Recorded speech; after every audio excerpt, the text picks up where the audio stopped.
Hello, and welcome to the podcast that tries to answer one simple question. What is this thing called film noir?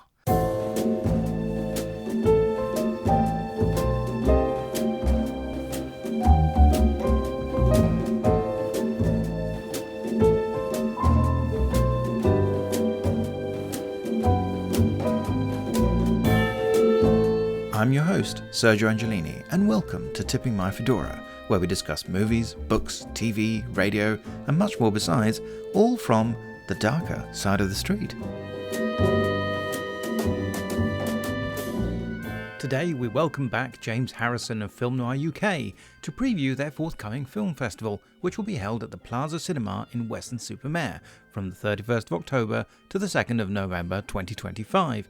James is a film graduate from the University of the West of England and works at BBC Bristol on film and archive-related documentary productions. Let's find out what his plans are for this year's event.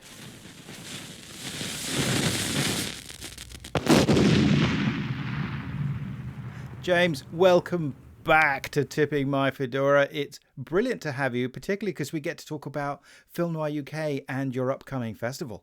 Thanks for letting me back, mate, because, I'm surprised you let me back on. You did have complaints, James. I know. Well, no change there, really. Out of Fedora jail. I'll be disappointed if there wasn't complaints. So welcome back. I'm not necessarily going to ask you to define film noir again, although I'm very curious to always hear your opinions about it. I'm guessing I'm a bit wiser after the last time I was on this. I'm still with this theory. I know a lot of people don't agree with me on it. I definitely say it's not a genre, but I always feel it's this feeling out there, because there are a number of films which we're about to talk about which have never been categorized as noir, because I feel at times is that they haven't been set into this list of classic noirs or even just noirs in general. And we have a couple of films this year which are very much noir-ish, but you watch them and it's just like clearly noir, and it's just like, why aren't these two known? So yeah, no, it's a feeling, it's a look, it's a style. There's certain films which aren't a noir, which shouldn't be in there, which anyway, but yeah, there you go. It's the same as always. I was going to say, here's a variation on my usual question then. So what do you think is a film that is almost a noir, or some people say is a noir, but you think definitely is not a noir? Psycho, definitely not a noir. Good man. And I think certain well-known people state it's noir, I think. Eddie Muller does. Eddie was the one I was thinking of. And I was thinking, and I'm like, I can see his point, but I just can't see it. I know quite a few people who think It's a Wonderful Life is noir, which it most certainly isn't. Well... Oh, okay. I'm one of those. No, I take your point. I mean, certainly with Psycho, it's one of those situations. Well, maybe the first 25 minutes at a stretch, but that's kind of it. It stops being one right after that, despite having one of the more ingenious femme fatales in the history of the movement. On the other hand, I think It's a Wonderful Life, it often feels like a film noir, but without obviously being one. I mean, I think it just the extent to which that style had started to really, and feeling, like you say, had sort of crept into unexpected places, and that it feeds off that kind of post-war malaise. So that obviously big chunks of it, no, you'd never say that. On the other hand, I think the nightmare sequence, when the town goes rotten, it sort of becomes noir in a sense of, in a way that noir is the nightmare version of this film. So for the 15-20 minutes that are the whole point of the story, you could argue it becomes film noir and rejects it and sort of says, this is bad. This is a terrible, terrible thing. That's why, I can't remember if you've read it, the David Thompson book, Suspects. Yes. And I do like how he handles that aspect of it, from It's a Wonderful Life to Anatomy of a Murder. It's kind of like, I like that. I think that's interesting. It's not always a fantastic book, but there are lots of fun things in it. There is some fun stuff in I there. like the strategy. Oh, yeah. I think I agree with him about that. Let's put it that way. Would you class Anatomy of a Murder as noir? No, it's another adjacent... kind of... Yeah. Because I think one of the things about noir, weirdly, is that it's quite realistic. You have the big style, but actually it's a way of pushing through what are quite dark specific ideas about people during a time when there was very heavy censorship. And it's a way where stylistically you're able to talk about bleak ideas Yeah. because of the style. And you get away with it because that makes it seem unreal. But actually, it's much more realistic when it's talking about problematic psychology, psychosexual problems, all these sorts of things which you weren't going to get in movies before then. You had to cover it up somehow. So by the time you get to the late 1950s, sure, it's a provocative story. It's got strong words that's meant to make you go, ooh, and will they get passed through the production code? And yeah, of course, it's not noir, not really. It's barely a crime film. I think, really. Yeah. I think it's a great movie in its own way. It's a very odd film. It's a very eccentric It is, film. yeah, it is odd. I haven't actually seen it for quite some time, but we Yeah. did. I did a BBC4 doc years ago called Strictly Courtroom, where actually David Thompson was in it, and we had Anatomy of Murder in there. And when we were doing it, the one book I bought when we flew into Newark, it literally come out that day, and it was a hardback, and it was an absolutely stunning book. I just had to get it. Was the Otto Preminger Foster Hirsch biography? I have a copy right in front of me as we speak. That I read all the way through the 3 week filming in the States, and it was great. And because obviously Anatomy of Murder was one of the films in the project as well, so it was like yes.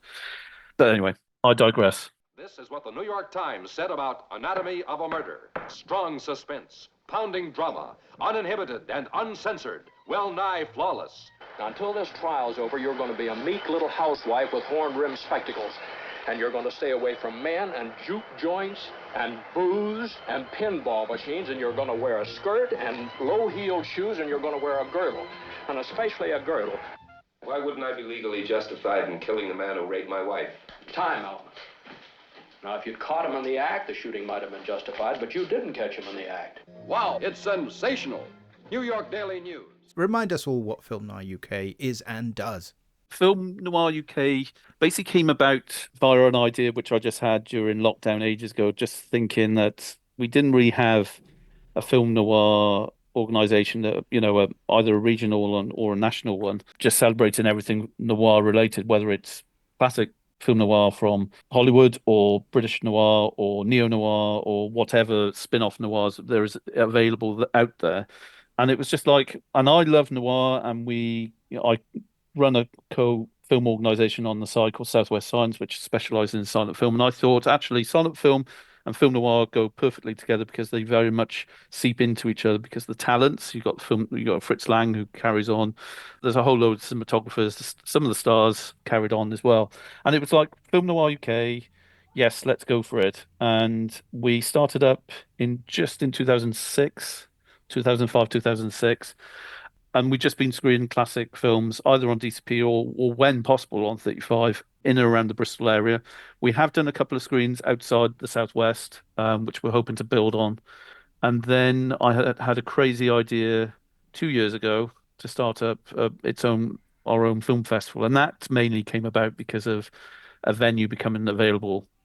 And so, out of Film Noir UK came Film Noir Fest. And the first one was very much let's try this out, see if it works, and it did.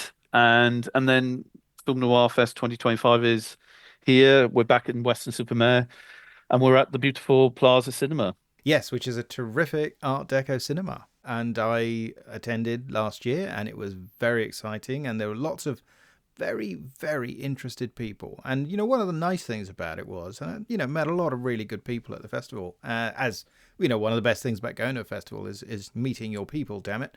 And I think that it was a very wide range of people as well. People all kinds of ages, from all kinds of backgrounds. And for me, that was total win. That was a real success, because I didn't particularly want to meet 300 people just like me. I mean, I'm pretty great and all that, but, and that was not the case. Yeah. Well, hey, I got to meet your mum and dad. Lovely people. Oh, did you? They were great. Yeah, we were in a queue. We were talking about you the whole time, James. Right. Oh, they were very proud. I might have been the big heat. I can't remember. I can't remember what we were in the queue for. But you had a really varied program as well, which was great. I mean, I think that, you've only got 3 days in essence, and I think you managed to pack a lot in. So let's talk about what you've got in store for us this year. So this year, it's Weston-Super-Mare again, and it's the Plaza Cinema again. So the screens are going to be on 2 separate screens within that venue. And it's going to be between Friday, the 31st of October, and Sunday, the 2nd of November. Is that all correct? Yes, it is. Perfect. Excellent. Absolutely amazing. And so let's just say, so how did you, well, I know what it is, but tell us, what's the theme of this year's festival and how did you arrive at it? So last year we had Dangerous Divas, and it was just like, where do we go from here? And I already had an idea. I think I remember you asking me what's the plan for next year already, but even before it hasn't happened. And I've got 2 ideas, and one of them was I've kind of shelved because I'm waiting on a project to be completed, which might come in for the next one. Who knows? But I've already got an idea for another one already. But anyway, and then the other idea was heist noir, heist films, and just everything around that, and looking at how the heist film in not only in classic noir, but in international cinema, but also in British cinema has kind of change and how the approaches are different. And the reason for that in so many ways was because and annoyingly, it's a film which we're not screening, but it's the 30th anniversary of Michael Mann's Heat coming up. So it was just like, well, let's see what we can do with this. And the reason why I'm not putting Heat on is not because it's not a very good film. It's a great film. It's a neo-noir in so many ways. The reason why I'm not screening it is, one, we've already screened it once before, not at Film Noir Fest, but recently in the former IMAX, now Mega Screen Cinema in Bristol, as a double bill. We did Thief with it as well. But also, it's just as we're about to find out, it's about the timings and the availability of basically 2 screens in one cinema, and we just can't fit everything in, and that's the problem. That's the problem with all film festivals, is that you can't, when you're programming something, you just can't fit everything in. So the heist thing kind of works with a number of things, but we've also got RIFIFI, which is celebrating its 70th anniversary anyway.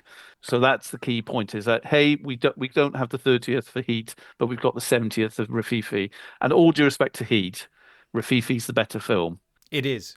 Absolutely. Also, let's face it, Heat is at least an hour and a quarter longer than RIFIFI, and therefore just swallows up a lot more time. You could basically fit 2 regular noir films into the slot for one Heat. Exactly. So I think you've only got your 3 days, and RIFIFI is such a magnificent movie.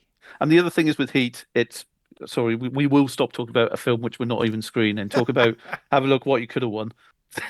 With the possible plans with Heat 2, with what Mann's trying to do at the moment, there's a possibility that it will return anyway. So bear with us on that one. But look, the heist theme one is very much a wide selection of what film noir has to offer internationally, and classic Hollywood as well. So we're opening the festival. It's basically going to be an afternoon opening. So about the 4:00, 4:30 mark. Do check the website for that.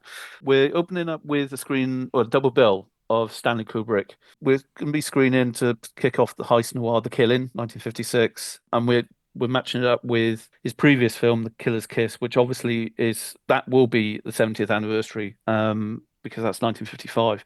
And both films we did an event a couple of years ago at the Curzon Cinema in Clevedon, and it was both films worked so wonderfully together. It was just like, this is the perfect slot to do it, because not only do we have the 70th anniversary, but we're also, the opening film of the heist theme is The Killing, and The Killing, not trying to undersell it, it's one of the great heist films. So that's where we're going with that one, and that's with recent 4K restorations. Brilliant. Because The Killing in particular, I think, looks fantastic. It's shot by Lucien Ballard, one of the great cinematographers of 20th century Hollywood, and did also several fantastic films with Sam Peckinpah, and was for a time Mr. Merle Oberon. So how cool is that? Yeah. Plus the fact that him and Kubrick didn't get on at all. They really didn't, and there's a really shock. Yeah, there's a shock, because Kubrick, of course, wanted to shoot it himself, and Ballard wasn't going to have it. And guess what? Ballard did a fantastic job. Yes, Kubrick, of course, did a terrific job on Killer's Kiss, which is a film that was shot without synchronized sound. It was shot over what kind of weekends, really. I think in some respects it wasn't a regularly shot film. I think it was a kind of a friends and family type project in some respects. I think some bits of it anyway. But is an amazing feature film debut. If we consider it his debut in terms of it getting some kind of commercial release. He had made a short feature before that, Fear and Desire, which didn't actually get a proper release. But I think it's a terrific movie. He kind of disowned Fear and Desire for some reasons, I think fairly. I mean, but anyway, Fear and Desire, it's good to see. I mean, we've screened it a couple of times for Cinema Rediscovered, which I'm involved with, and I was like, it's not that great, guys, but and there's a reason why he disowned it. But anyway, I have my reservations about Killer's Kiss. I do like it, I really do. I think visually it's stunning. I think for it being 67 minutes, it's absolutely fine. I think the ballerina sequence I'm not a massive fan of. It's just the classic, oh yeah, I've got to slot this in because so and so and so and so. But apart from that, it's a great start, for a second feature. But and it's, I think, also provides this kind of fascinating window into one particular part of New York at that time, what it looked like, what it felt like, what it was like on the streets. That's one of the aspects of it that I really like, of course, is, it's got a couple of sets, but otherwise it's all real locations. And so I think that's a very exciting way of showing a city in this kind of capsule, very compressed form. And okay, it doesn't have the best actors ever, and certainly doesn't have the best music ever. But I think that it's full of great ideas and great energy, and it's a young guy's film, isn't it? Really, I think it's just seeing things develop that you will then catch up again, and then the leap from that to The Killing within a year is amazing. Oh no, it's quite incredible, and what Kubrick and Harris, his producer, were able to pull out of the bag after Killer's Kiss is quite astounding. I mean, I know Eddie Muller calls it, the best student. Well, Killer's Kiss, this is about the best student film ever made, which I totally agree with him on that. That jump to The Killing is just incredible because The Killing is so compact, and you can tell Kubrick's got it, and he knows what he's doing. I mean, the fact that cast for his first major studio film per se, you can tell he's a fan of the noir because it's everyone you want, really. It's got Elijah Cook Jr. first and foremost. You have to have that guy if you're going to make a noir movie. Yeah. And then Sterling Hayden, Mary Windsor. It's got fantastic people in that film. And that sequence, particularly, I always love with Elijah Cook Jr. and Mary Windsor when they're just talking. She's talking about the steak. Go out tonight. I don't suppose there's anything for dinner. Well, of course there is, darling. There are all sorts of things. We have steak and asparagus and potatoes. I don't smell nothing. Well, that figures, because you're too far away from it. Too far away from it? Certainly you don't think I had it all cooked, do you? It's all down in the shopping center. Tell me something, will you, Sherry? Just tell me one thing. Why did you ever marry me anyway? Oh, George, when a man has to ask his wife that, well, he just hadn't better, that's all. And it's just brilliant. Yeah, I know. That's Marie Windsor. I fell in love with her the first time I ever saw The Killing because of that. And Elijah Cook Jr. is Elijah Cook Jr. And I don't think last year we had him on any of the films for Film Noir Fest, which is an absolute travesty because you need to have Elijah Cook Jr. in a Film Noir Fest, whatever you're screening. So thankfully he's back now. You've rectified that oversight. Fantastic. Yeah. So on that opening night, are you showing something else after that, or are we not allowed to talk about it? Well, we're hoping. I think everything's lined up because of The Killing and its influences later on, because obviously there are big influences. We've got Tarantino's Reservoir Dogs, so 1992. So we've jumped a little bit. So the theme was for last year was the evenings we'd always have a neo-noir, the neo-noir nights. So that was the idea for Reservoir Dogs. And while we're recording this, everything seems to be lining up for us to screen it. So it's all fine. So bear with us if it changes. You know why. But I've got a whole lineup of other films which will work perfectly to work alongside The Killing. So that's the evening slot. That's like the 8 o'clock, 8:30 slot. So you're not just doing heist films, but let's look at some of the other heist films just to stay on track with that. So one of the films that you've got, so we've talked about RIFIFI by Jules Dassin, and which is a terrific film, and again, very influential, but a French movie, a film that he made once he was in exile. But we've also got some regular Hollywood movies, and one of the big ones you've got is CRISS, the Robert Siodmak film, which is a terrific, very, very bleak noir. Look the way he treats me. He saw the danger signs, but he wouldn't heed them. For him, there was no way out. He couldn't drop her. She was in his mind, in his blood. And if loving her meant tangling with a killer, he was ready for that too.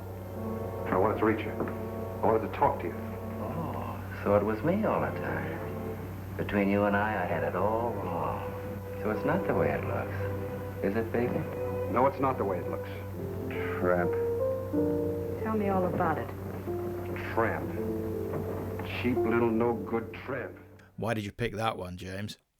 One, I kind of wanted Burt Lancaster in this because I think we missed out on him last year, and also it is the one of those classics. I think the other reason was the kind of structure which I really want us to, I want the audiences to have a look at. Not all the audiences will look at this, but one of the themes which I want everyone to keep an eye on is how the preparation or how we approach the heist for the storytelling, whether it's the preparation or the reason for the heist from the outset, or what happens after the heist, the post-heist moment.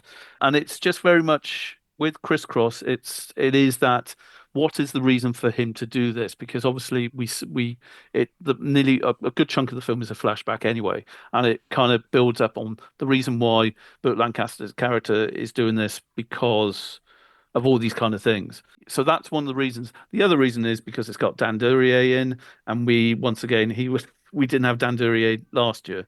So it was just I needed Dan Duryea film in this as well. So that was the other reason. But it's a great noir anyway, and it's incredibly dark. Like you said, it's probably it is up there. It really is. I mean, because it's sort of interesting. It brings together a number of the participants from The Killers, which had been Lancaster's debut, which was directed by Robert Siodmak, and uses a simplified flashback structure compared with The Killers, but is way tougher on the characters, and it's fascinating. There aren't too many Hollywood movies of the 1940s that are quite that harsh. So, and it works beautifully. It looks amazing. So it's going to be great to see that at the cinema. I've only ever seen it on video, on TV. I've never seen it at the movies. So that's another really exciting option there. So I think that's going to be a great opportunity.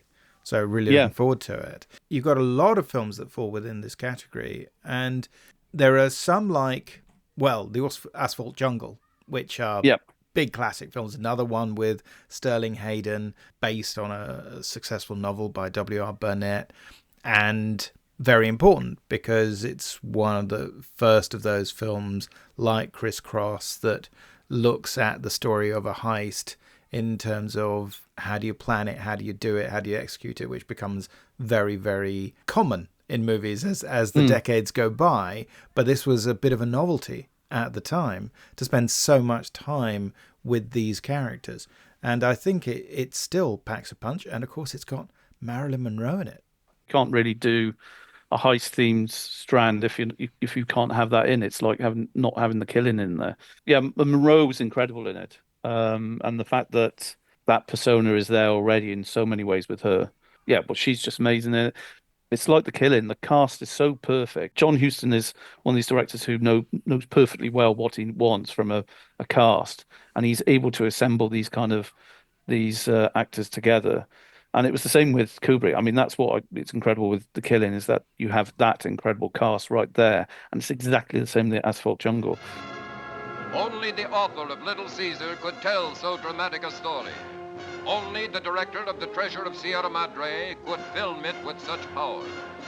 Only once in a decade does the screen come up with such absorbing characters. Sterling Hayden as Dix Handley, a hooligan with a twisted dream. Marilyn Monroe as Angela, the easy-living, green-eyed blonde. Haven't you bothered me enough, you big banana head? Just try breaking my door, and Mr. Emmerich will throw you out of the house. James Whitmore as Gus, the strong-arm boy. I quickly wanted to talk to you about some of the international heist films. So we've mentioned RIFIFI, which is a very famous movie, but you've got some that I've not seen before, I'm much less familiar with. So, for instance, Objective 500 Millions, what's that? So Objective 500 Million, bless Studio Canal. So I kind of went to them, and Studio Canal being incredibly supportive of us, not only with Film Noir Fest, but also Film Noir UK.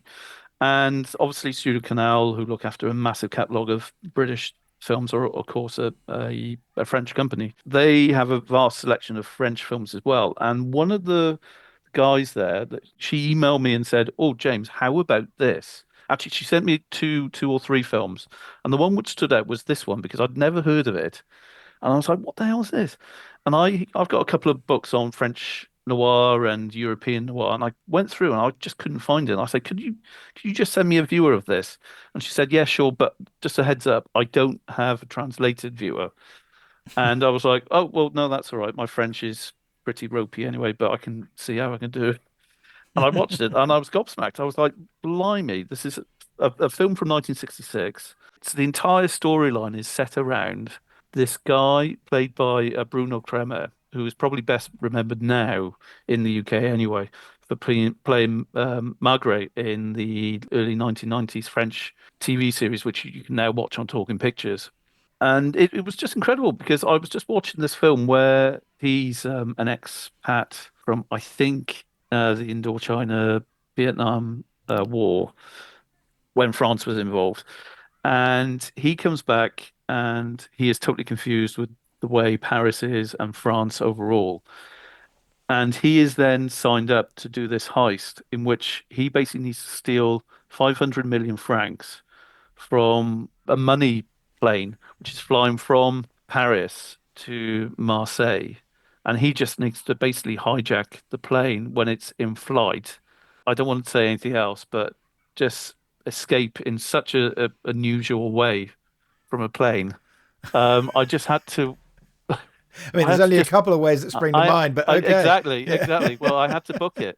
They film at Charles de Gaulle Airport in and around the time when Chris Mark is making Le Château. And you can see those particular places in the background of those particular scenes in the film. So when they're prepping for it, it's such a little bizarre film. And so I said, "Yes, please, I'll have that." And thankfully, we have subtitles. We have English subtitles for it. There's a piece of artwork which is just absolutely mental, which we will post about probably as this is going out, which is so bonkers. It's just one of those films which I really hope people go and see it because it's it's out there. Okay, and then moving across, we got a Japanese film.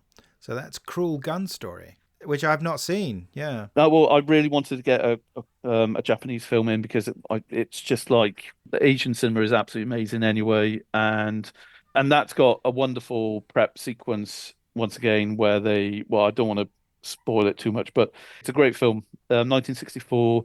It feels very short, but actually it's about 87 minutes long, and it really packs a punch. There's a whole heist sequence involving these motorcycle riders. There's a whole load of crime bosses. It's just brilliant. It's just absolutely wonderful, and it's a stunning new restoration. Fantastic. And then we've got a Spanish film. Oh, yes. So this was another find via just going around the Spanish film archives, actually, and it's Spanish-Italian co-production called The Andalusian Express from 1956. It's rather bonkers from the outset, and it kind of gave me the feel of the Mexican noirs, which we'd screened the year before, because it was just like this was something brand new I hadn't seen at all. And someone had just suggested it from another. There's a film festival I go to in Italy every year in Pordenone called La Giornata del Cinema Muto. And someone said, "Oh my God, you need to find this film because it's really right up your alley when it comes to the noir factor and everything." And I said, "Yeah, okay, I'll note it down." And when the heist idea came up and I started putting the international strand together, it was like, maybe I should make a couple of calls around and see if I can find anything, expecting no one to come back to me. and I sent basically a broad email to a whole load of Spanish film archives, saying, "Does anyone have Andalusian Express?" And there's like three different names for it. So everyone came back, no, no, no, no. And then about a month later, I got a really random email from someone saying, "No, we have a a recent restoration of it." They sent me a viewer of it, and it was absolutely gorgeous. Thankfully, they've got English subtitles for that as well. But the entire story it's set in Madrid, all shot on the streets of Madrid. There's these guys who basically need to rob a transport express mail train between Madrid to the south coast, Andalusian area of Spain, to rob for a whole load of jewels, basically. Okay, I can't wait. It's incredibly dark. The opening, there's an opening scene which is just brilliant, which you just think, yes, we're in noir territory already. So not all international films are in foreign languages, and so let's talk a little bit about Money Movers. Right, yeah. So Money Movers, this bless my good friend Stephen Morgan. Stephen Morgan's a Australian academic who lives and works in the UK. Stephen had years ago, we were chatting about, I don't know when it was, I can't quite remember. It was maybe Stephen also used to go to Port Leone quite a lot. We were chatting about crime films ages ago, and he said, "Oh, you got to see Money Movers." It kind of stuck in my mind for ages, and then when titles just kind of vaguely you shelve them almost. And during COVID, he actually piped up again about it on Facebook, and I was like, yeah, yeah, yeah. I tracked down a really dodgy DVD, I think of it, which I haven't got anymore. It was either that or it was a VHS. I might have been a VHS actually. And I watched it, and it was just like, oh my God, classic, brutal, dirty, grungy Australian filmmaking of the 1970s. That kind of look that just like you feel like you need to go for a shower after you watched it. And I loved it. And it's brutal. Physically, it's brutal. There's a great trailer on YouTube where they end the trailer with a reference to toes. Just track that down because it's just the great. I played it to a friend of mine at work, and he went, "I'm going to come and see that just because of that line at the end." And no, it's great, and it's basically the story of private money firm. Some of the guys just want to do their own in-house heist, as it were, on the foreman and the rest of the crew, really, or the rest of the business, and steal a whole load of money from these security vans, and it's just brilliant. I think we'll play the trailer right now. They say the counting house is impregnable, but someone has a plan to relieve it of $20 million. There's a plan to take it from him and one to stop him. The lucky ones only lose their toes.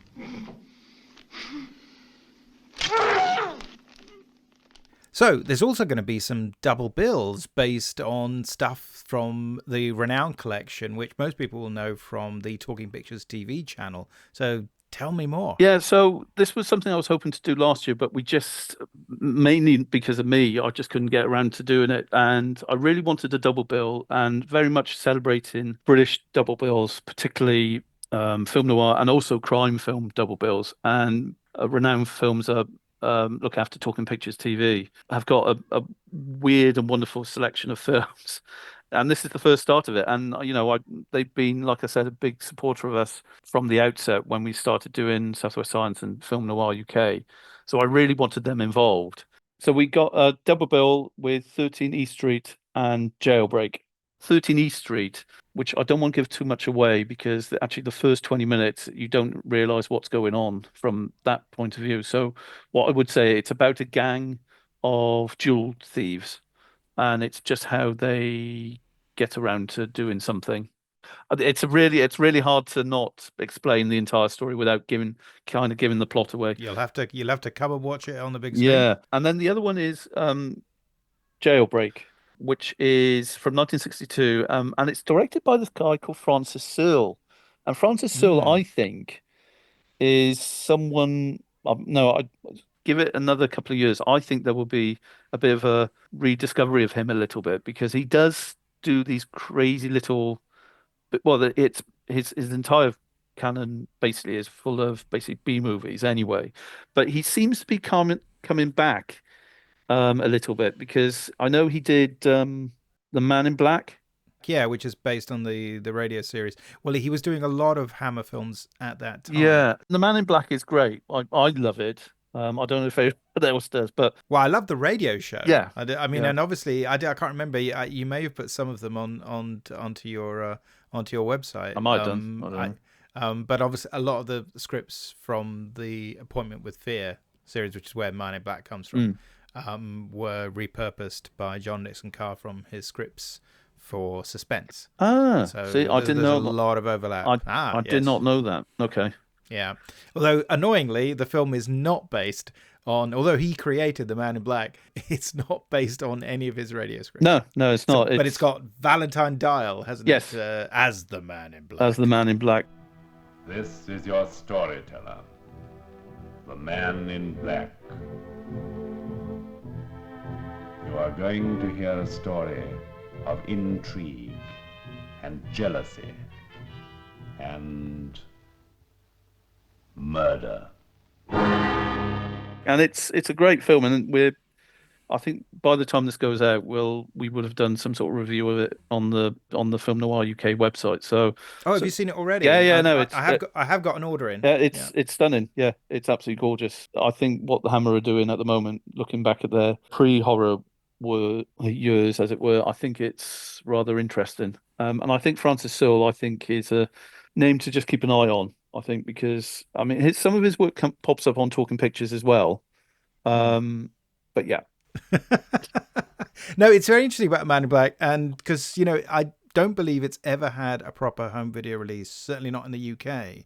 So to have it suddenly turn up in, what is it? I think it's Blu-ray and 4K. Yeah. And the package is amazing. It's one of these kind of leather kind of box things. No, well, the special features, I mean, they've gone to town. It's mental. It's there's so much in there. And then they've got Blood Orange, which I've never seen. That's the one. That's the one with Tom Conway. Yeah. I'm very curious about that one. I do like a lot of the early Hammer thrillers. Some of them are definitely noirish. Yeah, definitely. One of them even stars Dan Duryea after Duryea. Terror Street. Yes. AKA 36 Hours. Yeah. And it's a fun little film. And then we got Stolen Face and all these ones that Terence Fisher did before he started doing the horror films for Hammer. So anyway, that's by the by. That's for a whole different festival. I feel like I ought to probably mention that there is going to be this separate strand, because you got hassled into it by this annoying bloke. So tell us about these this other strand you're running. Well, hopefully you're thinking about Ida Lupino here. That might be the one. Yeah. So, well, I mean, the thing was with Ida Lupino, I kind of wanted something to carry on with the Dangerous Divas thing. And of course, you had this, we had a good chat over email and briefly in person as well at the festival. And it was like, we should really look into Ida Lupino. And I think at the time, I think we both were thinking, let's do it as the main strand. And then I thought, well, I wouldn't mind trying to do something else, because, you get different tastes from everywhere, and doing something massive on one particular star could just keep the numbers down a little bit. And, I love Ida Lupino immensely, and I love her immensely. But then, there's the Ida Lupino behind the camera and Ida Lupino on the screen. Was it me who suggested we split over 2 years? It was. Yeah. So and I'm fine with that. If you're happy with it. A bit late with it to ask me now, James. But jeez, I mean, you tell me why Ida Lupino and why these particular films. I mean, I did send you an initial list, and you sent me a massive list. We started off by looking at her career, sort of starting with her early British films, her Hollywood films as a star, under contract, and then this amazing progression that started in the late 1940s and well into the 1950s, where she set up her own company, started developing films, writing films, and directing films, some of which she's in, some of which she isn't, which is an extraordinary career path, unlike that of any major actor, and certainly any major actress at that time. And also, she's a British actor Mm. as well, Yep. and someone who came from a long line of performers, the Lupino clan, and she began incredibly early. So in fact, one of the earliest films in the season, which definitely crime rather than noir, I suspect, is The Ghost Camera, which was directed by Bernard Vorhaus and co-stars John Mills, and was edited by a very young David Lean. And that's going to be appearing, isn't it? So that's part of the season. Yeah, that's part of the Talking Pictures double bill on the Saturday.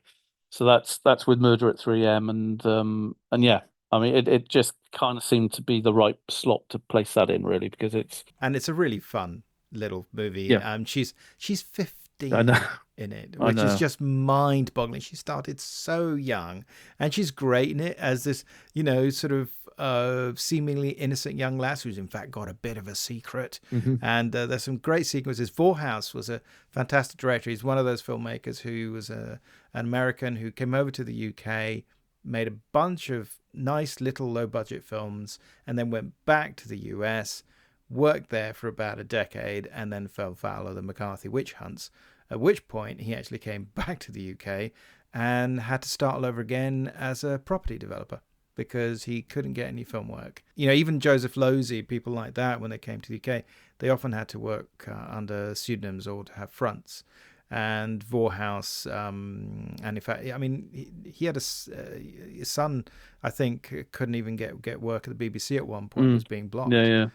Because of things like that. So a terrible time if you had liberal views, something I think we can all probably connect with a little bit nowadays. Yeah. So then we sort of jump into some of her classic Hollywood films. I think the earliest of the films that's being screened is High Sierra, which is another terrific movie, which John Huston co-wrote, based on a novel by W.R. Burnett, who, of course, they would then collaborate again on Asphalt Jungle.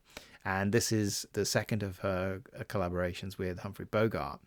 And I think it kind of made her a star all over again. She'd been at Paramount, then her contract ended. She did things like The Adventures of Sherlock Holmes with Basil Rathbone, and then got a contract at Warner Brothers. And this is, I think, the film that really put her on the map. And it kind of turned Bogart into a star. And it's a terrific film, I think, remade by Warner Brothers another 2 times afterwards. Once as a Western, by the same director, by Raoul Walsh. Walsh. Yeah, so it's and it's a brilliant film. And I had to get at least one Humphrey Bogart in there. You can't have a noir fest without Bogart somewhere in there. That's right. There must be a rule.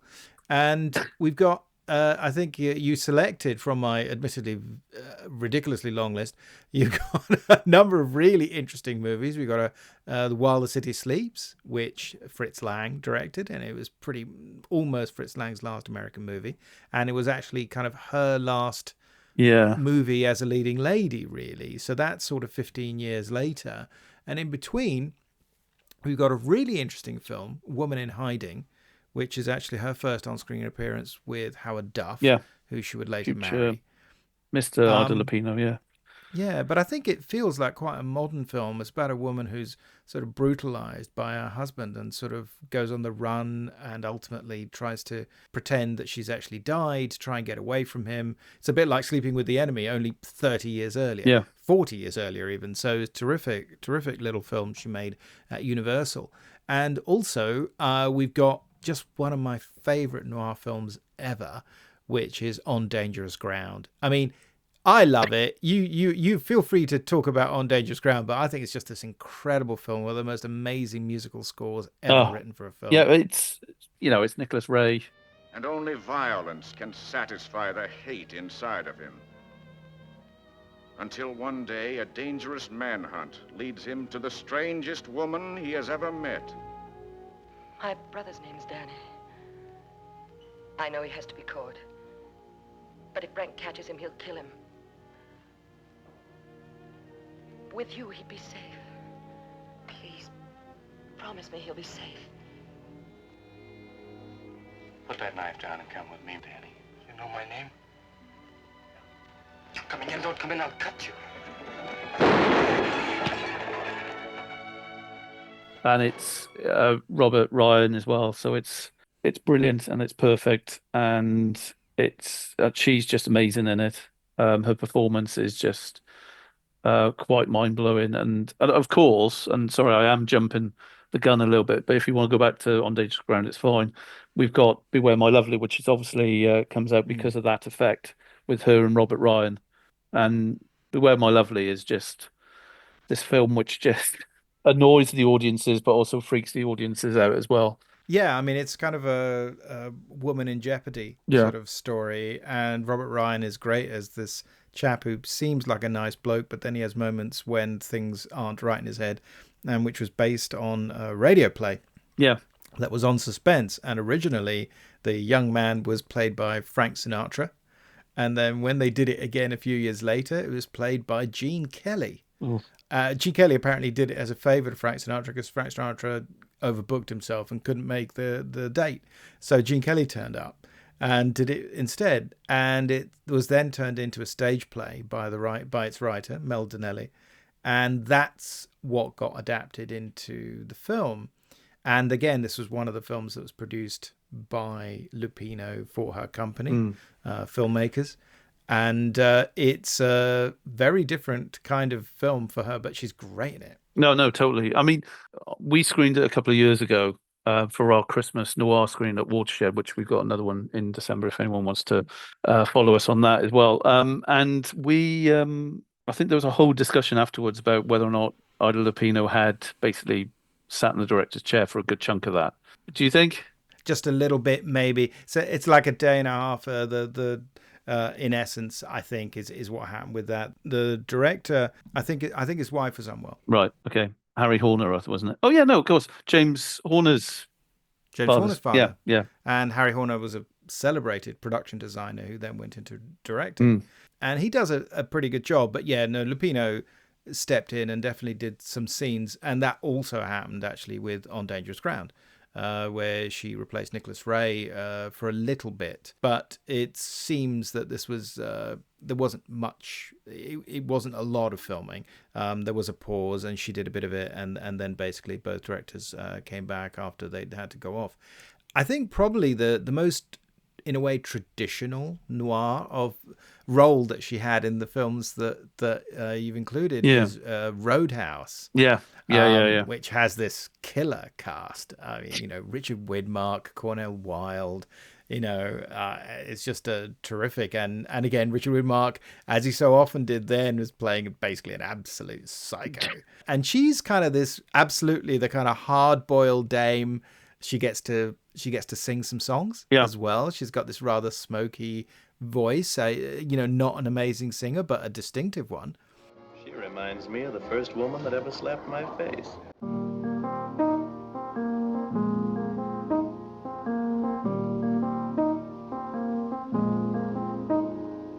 It's 2:45. There's no one in the place except you and me.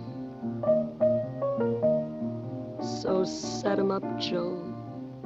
I've got a little story you ought to know. So it's great. And, she's not being dubbed or anything. So that's terrific. And I think she even plays her own piano, I believe. And of course, never puts her cigarette down. No. She's kind of like plays the piano with a cigarette in her hand. So how cool is that? Not. And to be honest with you, I can't stand the music sequences in that film, but that's just because I hate musicals. So there you go. Well, all musicals? Nearly all musicals, apart from ones like Carmen Jones, which are very dark and everything like that. But that's just me. Or Cabaret. Do you like Cabaret? I can't stand Cabaret now. Well, no, yeah, no, not really. It's a great film. I know it's a great. No, I know it's a great film, but I just can't stand musicals. Because that's a diegetic musical. No, I know, but it's still the same. It's just like, oh no, everyone will hate me now, but I don't care. Everyone who knows me knows that I always hate musicals, but I'm just going to keep on saying it so you can't cut it out. So you might include Carmen Jones maybe in a future festival. I'll tell you what, if you want to sell me a musical noir strand next year, then please start now, because well, of course, The Man I Love with Ida Lupino is absolutely a noir musical. Blues in the Night, Blues in the Night, Elia Kazan. Blues in the Night I can actually stand. But look, well, let's let's speak about that off air. Anyway, so this is in fact going to be part 1, isn't it? And next year, in 2026, there'll be a strand dedicated to Ida Lupino's work as a writer, producer, and director. Yeah, which I can't remember what we named that, but obviously, noir filmmaker, I think. Was it noir filmmaker? Okay, yeah. I can't remember. I think that's what we went with. Well, it's next year. Yeah. We'll get that sorted. But yeah, no, I mean, obviously, there are certain titles which can blatantly obvious know that what we're going to be screening for that. So, like, Hitchhiker is clearly one which we're going to be screening, which I'm very excited about seeing because I've never seen that on the big screen. So no, me neither. So that's gonna be great. So I'm looking forward to it, and it's a nice setup, and she died in 1995 anyway. So it's understandably it's like that right timing. I think you made the right choice, James. Yes. So there are other strands. One interesting one I wanted to ask you about was Heritage Noir. Yeah. So every year, what I would like to do is just go back to what Film Noir UK came out of, and that's Southwest Science, which is an organisation set up to celebrate silent film with live music and everything. And we've been doing Southwest Science for 10 years now. And I just wanted to look back at the history and the evolution of what would become film noir. So last year we did 2 versions of Hitchcock's Blackmail. We had the silent version and then the early talkie version. Well, the talkie version, not the early talkie version, the actual talkie version. And this year we've kind of gone with the same thing. So because the heritage thing is all about, I mean, at some point, maybe the heritage noir strand will turn into non-silent and look at maybe pre-code, possibly. Awesome. But what we've got for the heritage noir, which is always going to be on the Sunday afternoon slot, is going to be, for this year, it's a small double bill. One is Edwin S. Porter's The Great Train Robbery. So probably the earliest heist film almost. I think so. So we've got an absolute gorgeous DCP from Kino and the Library of Congress, which is the color version, the hand-painted version. So we've got that. And then we've also got kind of a forgotten Paramount film, which I'd never heard of, and I'd only seen it back in October last year at Giornata del Cinema Muto in Pordenone. And it's a film called Forgotten Faces from 1928, produced by Paramount. And dare I say it, there is a heist sequence at the beginning, which I totally forgot about, but I like it anyway. It's a very small heist sequence, but the rest of it is about Clive Brook, who basically ends up in jail, and it's his relationship with his wife and also daughter while he's in prison, and how it all changes and how it kind of loses control at one point. And there's a whole load of stuff going on there, which I don't want to go into too much about storyline, because it's a film which blew a lot of people away in Pordenone. Everyone was just like, where's this come from? And what's incredible is William Powell's in it, a very young William Powell. And I've forgotten the director's name, Victor. Help me out on this, Victor. Oh, it's not Scherzinger. Yes. So, you're getting the chance to see Great Train Robbery, a classic, and a forgotten classic, which is Forgotten Faces, all, on the big screen, all brand new, recent restorations.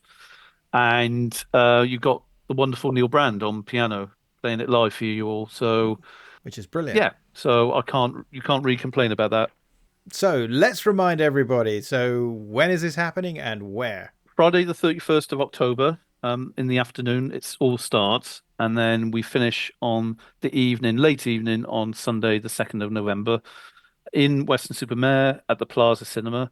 Passes are still available, and that gets you to everything. Just buy a pass, and you can choose whatever you want. And that's something which I've always said is make your own film festival of it. You don't have to go and see everything. Well, you can't in so many ways because everything overlaps. But just pick and choose. And do think about what you really want to see. Do you want to see, a film you've seen loads of times but never seen on the big screen, or do you want to see something which is really rare, which you might never see ever on the big screen, or even ever see it again anyway? So do pick and choose, because it's really worth it. But also, the festival's atmosphere is brilliant as well. The social aspect is great. There's a brilliant pub right opposite the cinema, which is really good, and everyone crashes in there. the restaurants around there. There's a brilliant Italian restaurant just further down the road, and we'll have a guide, a festival guide, to giving you some hints of where to eat and where to drink and where to even sleep. And that's the other great thing about Weston-Super-Mare around this time is that the B&Bs are very cheap because it's all out of season. So last year we stayed in this B&B and it cost us, I think, the equivalent of like 30 quid a night, which is bonkers. So yeah, and we kept, the festival pass is very cheap compared to other film festivals. So, and the other thing is that I'm not here to make money. Film Noir UK isn't here to make money. What we do is any of the money which we make from the festival goes straight back into next year's festival or another Film Noir UK event. So, it's all about just bringing all that money back into these screenings and celebrating film noir in its many forms. Yeah, and it's great because I think you've got a very good relationship, haven't you, with Merlin Cinema Group, and so I think that they've already okayed for next year as well, haven't they? So that all seems really positive. Yeah, Merlin Cinemas have been absolutely amazing, bless them, because they gambled on us the first year, and I think they just thought, "What are these guys doing?" And then this year they're far more like, "Oh yeah, okay, they're doing that. Okay, let's go with that." I mean, we've swapped some of the cinemas around from last year. So we've got the big screen, which is upstairs, which is the original balcony of the cinema, which is Cinema 1, which is huge. And we've got Cinema 4, which we had last year. So we've got the two big screens in the cinema itself. So that's clearly they're happy with us. And yes, 2026 is already kind of confirmed. And I have a feeling 2027 is going to be confirmed sooner rather than later, I think. Oh, that sounds fantastic. Well, I will be there. I can't wait to catch up with you in person and to also catch up with some of the other people. I know a number of people who have already said, who were there last year, definitely said they're coming this year. They've already got their passes. So I think that's brilliant. So before we round things off, I wanted to ask you, are there any recommendations for film noir films that we have not mentioned so far that you'd like to make for people's delectation? So I've got two films, because both of them involve you.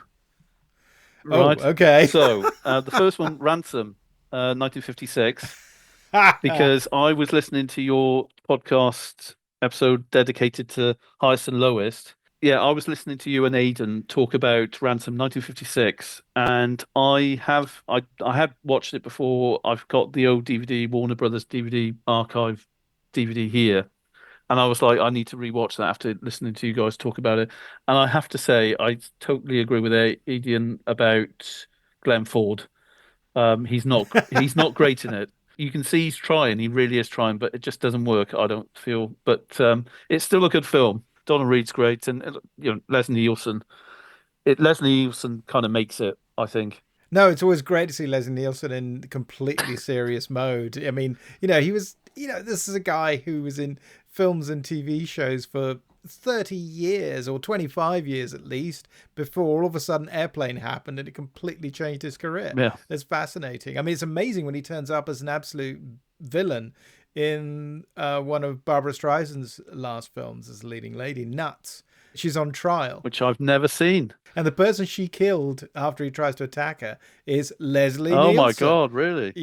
And he was actually kind of had already played Frank Drebin on TV at that point, but The Naked Gun hadn't quite taken off yet. So it's great. I remember seeing that at the cinema thinking, ooh. But in actual fact, terrific actor. And he is really good in it. And Robert Keith is also good as the policeman. Robert Keith, classic character actor. I mean, yeah. And of course, that was later remade with Mel Gibson and Rene Russo, of course, 40 years later. I need to rewatch because all I remember about seeing the 1996 1996 version, the Mel Gibson one, Ron Howard, isn't it? Yeah. Is I remember seeing the adverts for it on Sky Showcase or whatever they called it back in 1997, where they used Sky Box Office. That was it, and it was basically they constantly advertised Ransom, and they kept on cutting to was Mel Gibson yelling, "Give me back my son!" And that was it. Yes. And it was like constant, and it always stuck in my mind. And I have no idea why. I never saw the film until about 2000 when I was at uni maybe, and it's a good film. But yeah, the Ransom, Glenn Ford, I totally agree. really. Well, I was going to say, now that you've been a dad for 10 years, I mean, presumably that slightly changes your opinion of it? There was a little bit of a hint of tears at the end, but I'm pretty hard, really. So, no, I just went there. Forget about it. And what's the other one? Yeah, so the other film is Police Raid. Ooh, okay. Tell us more. So, well, you tell me more, because so there's this wonderful box set coming out by Plaza Cinema. I've got the press release here somewhere. It's out next week compared with when this podcast comes out. Is it DEFA? Or would you say DEFA? DEFA, yeah.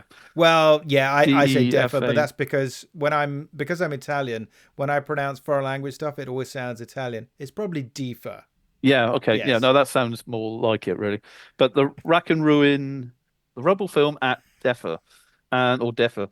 And the box set is absolutely amazing. But the one which stuck out for me was Police Raid, really. I haven't listened to your commentary yet, but I will do. And apologies, I usually get around to listening to them pretty quickly. Well, I think you should watch the film first before you listen to the audio commentary. Yeah, no, totally. But but I usually put the watch the film, and then I just do something else while listening to the commentary at the background a little bit. But I was blown away by it. It was absolutely brilliant, and it's once again a stunning box set. They've done a great job with it, I think. But yeah, it's a totally unexpected sort of film. Here it is. It's 1947. Germany's barely trying to get back on its feet, both cinematically as well as just in real life. And it's this film about the black market and how it just takes over everything, which it absolutely did at the time. But also, it's a clever story. You think you know exactly where you are, but actually does some very interesting things and does something very unexpected about 40 minutes into the movie, which I think is really fascinating and may even have been a kind of cinema first in its own specialized way. Definitely worth seeing. And yes, it's probably the only one of the set that specifically feels like a crime movie it's a police procedural, and it has a kind of femme fatale, and it has a nightclub owner who's shady, and it has good cops and bad cops. But in actual fact, all of the films are really impressive. I mean, I think it's a great box set. I did audio commentaries on two of them, so those are the ones that I particularly know well, but they're all impressive movies and show great variety as well as what was being done. And yes, we should say, of course, DEFA was, of course, the company owned by the Soviet Empire at the time. Yeah. So this was very much the East German production company, as it would become once the divide between East and West got formalized. That's actually before these films came out, but it's a brief window. But it's a great set, and I'm glad you're involved with it. Because it was a real pleasure, and those people at Eureka Master Cinema are very, very nice. Yeah. So I'm glad you liked it. That's really great. In fact, I'm envious because I haven't actually seen the full box set yet. So they only sent me this piece of paper and the discs. I don't even get a book. Oh, but yeah, it's out. It's out on the 15th of September. Oh, good. So that's the release date, and there's even going to be an article about it in the Jewish Telegraph for those who read that. There's an interview with me in there about the set.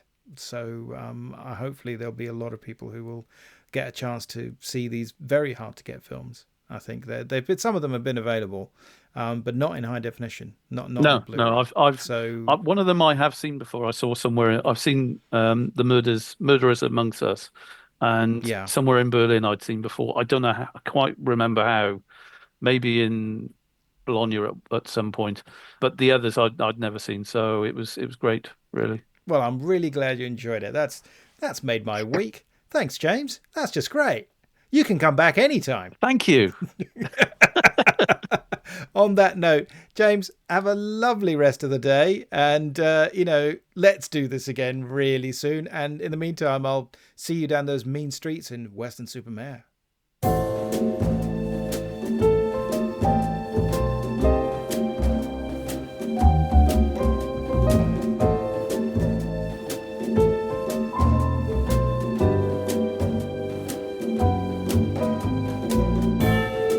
You have been listening to Tipping My Fedora, the show about all things noir. It is produced for Castiglione Publishing by me, Sergio Angelini, and our theme tune is by Petar Milinkovic, whose work is available through Tailkeeper Music. All audio clips are the copyright of their respective owners and used under fair dealing and fair use exceptions solely for the purposes of criticism and review. Please subscribe to Tipping My Fedora wherever you get your podcast fix. And it would be great if you could leave ratings and reviews about the show at Apple Podcasts. Be seeing you.